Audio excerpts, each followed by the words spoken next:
بالله من الشيطان الرجيم بسم الله الرحمن الرحيم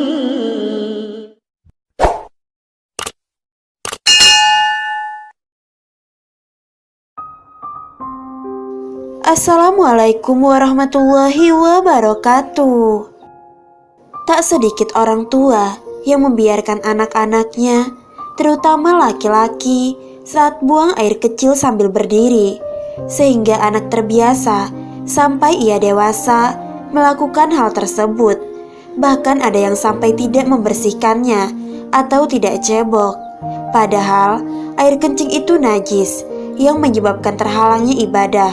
Sholatnya menjadi tidak sah karena badan dan bajunya masih dalam keadaan kotor.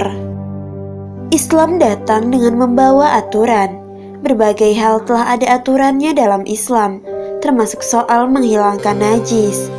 Ibnu Abbas radhiyallahu anhu berkata, suatu hari Rasulullah SAW melewati kebun di antara kebun-kebun Madinah. Tiba-tiba beliau mendengar suara dua orang yang sedang disiksa di dalam kuburnya. Kemudian Rasulullah SAW bersabda, keduanya diazab, tetapi bukan karena masalah besar atau dalam anggapan keduanya.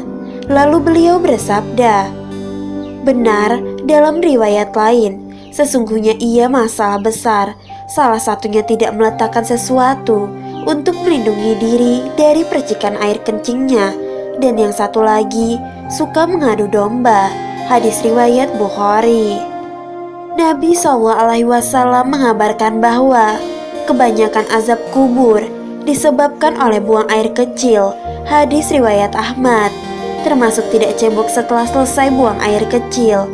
Biasanya mereka tergesa-gesa menyudahi kencingnya yang belum selesai, hingga sedikit menetes di anggota badannya atau celana yang dikenakannya. Saat ini telah banyak kamar kecil yang hanya dilengkapi dengan bejana air kencing permanen yang menempel di tembok dalam ruangan terbuka. Setiap orang kencing tidak ada malu-malunya, disaksikan orang yang berlalu lalang keluar masuk kamar mandi. Selesai kencing, mereka tidak membasuhnya dengan bersih, sehingga badannya atau pakaian yang dikenakannya. Bersihkan diri kalian dari air kencing. Rasulullah SAW bersabda, di antara perangai yang buruk adalah seseorang yang kencing sambil berdiri. Hadis riwayat At-Tirmizi. Jadi, menurut pendapat para ulama tentang kencing sambil berdiri, tidaklah terlarang selama aman dari percikan air kencingnya. Air kencing yang menjadi penyebab azab atau siksa kubur adalah karena kontaminasi air kencing itu dapat merusak ibadah seseorang tanpa diketahui orang tersebut. Bagaimana hal ini bisa terjadi? Contohnya saja, seseorang yang baru selesai buang air kecil, lalu dia membersihkannya dengan cara yang tidak benar, sehingga masih ada sisa atau percikan setetes air kencing yang jatuh atau tidak sengaja menetes di celananya, anggota badannya atau sendalnya. Kemudian orang tersebut pergi ke masjid. Nah, sendal yang terkena air kencing itu akan rentan diinjak-injak oleh orang lain yang juga akan melakukan ibadah.